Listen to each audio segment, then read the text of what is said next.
They say intimacy fades with age, but I've seen far too many cases where it wasn't age. It was habit. Habits so subtle, so seemingly harmless. They sneak in quietly and slowly drain the very essence of desire. One day, you feel alive and connected. The next, it's as if something essential inside you has gone quiet. You start to feel distant, not just from your partner, but from yourself. And what's worse, most seniors I've spoken to never realize what's causing it until it's already too late. What if I told you that just 3 daily habits, simple things you've done for years without question, are quietly destroying your libido after 65? Not just reducing your desire, but changing the way your body responds, making it harder to feel close, harder to feel wanted, harder to feel anything. This is not about shame, it's about awareness. Because once you see what's been quietly chipping away at your vitality, you'll finally understand how to reclaim it and how much more life and connection you still have ahead of you. My name is Dr. Edward. For over 30 years, I've worked with thousands of older adults, men and women alike, helping them restore their energy, strengthen their bodies, and maintain mental clarity and resilience at every stage of later life. And if there's one thing I've learned, it's this: desire doesn't vanish with age. It vanishes when we stop nurturing it. And some of the most common habits after retirement do exactly the opposite. They starve your intimacy without you even noticing. Today, I want to walk you through 3 destructive behaviors that many seniors fall into, and how each of them slowly erodes your ability to connect, feel, and love the way you used to. This won't be a list of medical jargon or impersonal facts. It will be real, honest, and it might make you rethink the way you've been living these past few years. Before we begin, let me ask you, have you noticed a growing emotional distance between you and your partner lately? Or maybe it's been a while since you felt truly attracted to someone. Maybe you've chalked it up to hormones or getting older, but the truth might be hiding in plain sight, in your routine, in your thoughts, even in the way you spend your mornings. What I'm about to share might surprise you, but more importantly, it might give you something precious back: your connection, your spark, your sense of self-worth.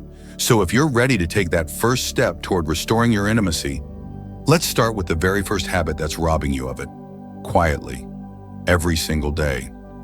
You might think it's just a morning scroll or a way to stay informed, but what if I told you it's rewiring your brain to feel less, care less, and desire less? It usually starts with something innocent, perhaps your morning routine.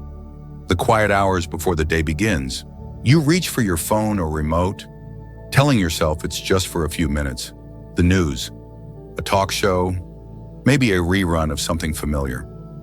But over time, this mental filler becomes a daily diet of negativity, chaos, and passive consumption. The mind, once curious and open, begins to shrink inward, and slowly, without warning, it begins to numb. I've seen it hundreds of times. Seniors who spend their early mornings absorbing endless content, violent headlines, bitter political commentary, or even just shallow distractions, end up reporting the same complaint: I just don't feel connected anymore. What they don't realize is that intimacy begins long before the bedroom. It begins in your brain, and if your first thoughts of the day are filled with stress, fear, or emptiness, your body learns to match that emotional state. The brain is remarkably adaptable.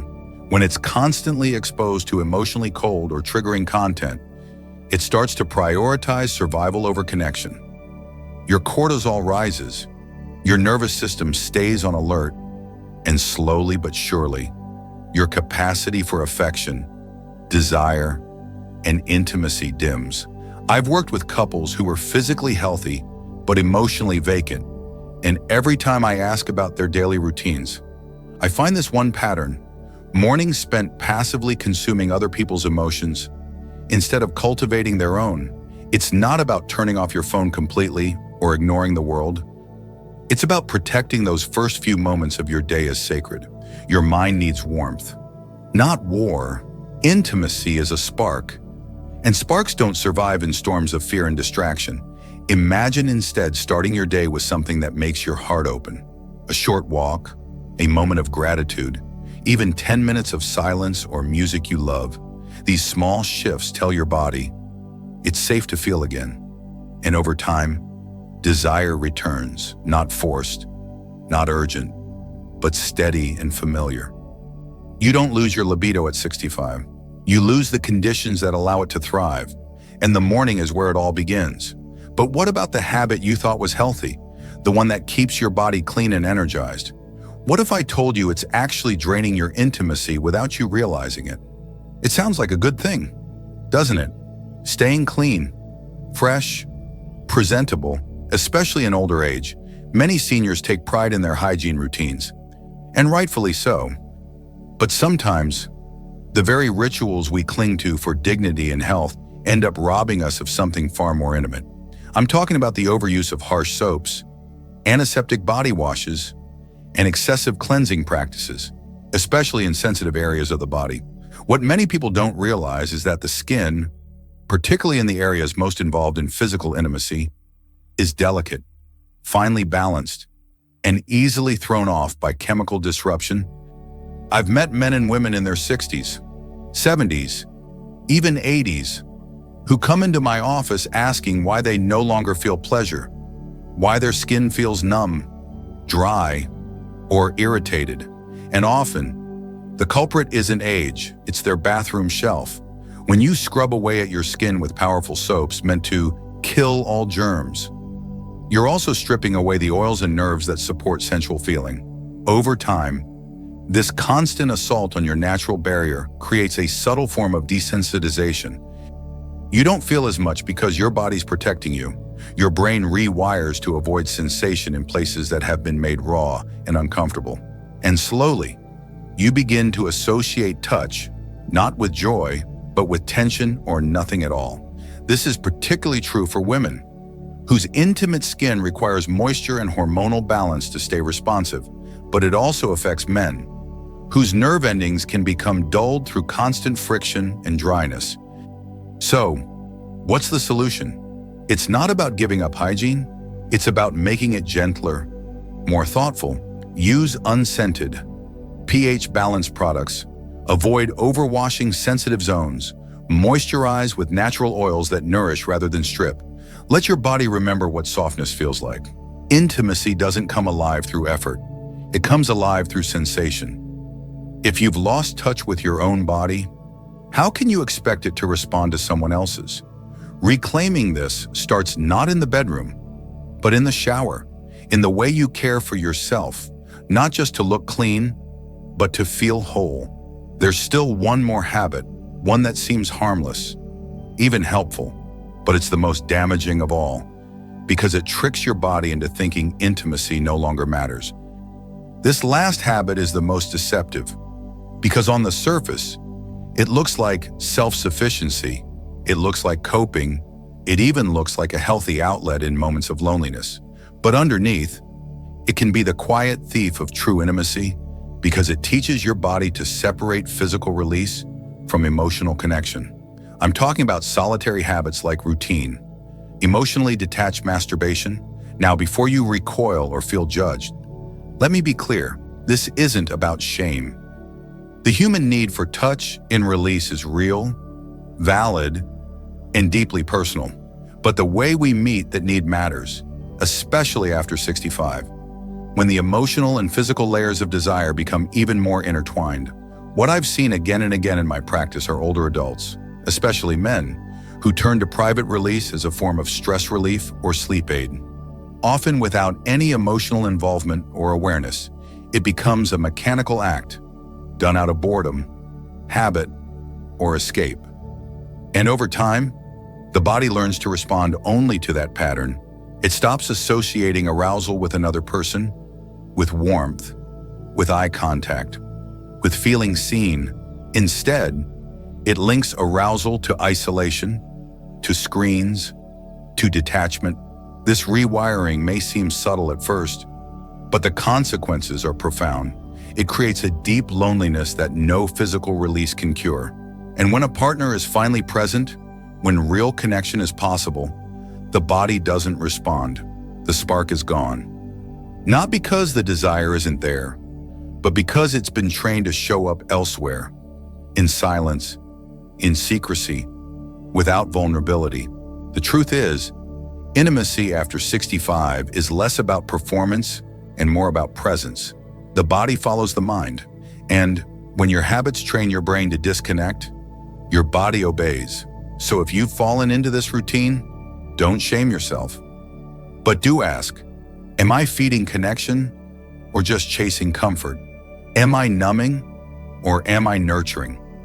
What would it look like to pause, to breathe, to invite softness instead of speed, to reconnect with sensation, not as escape, but as communion?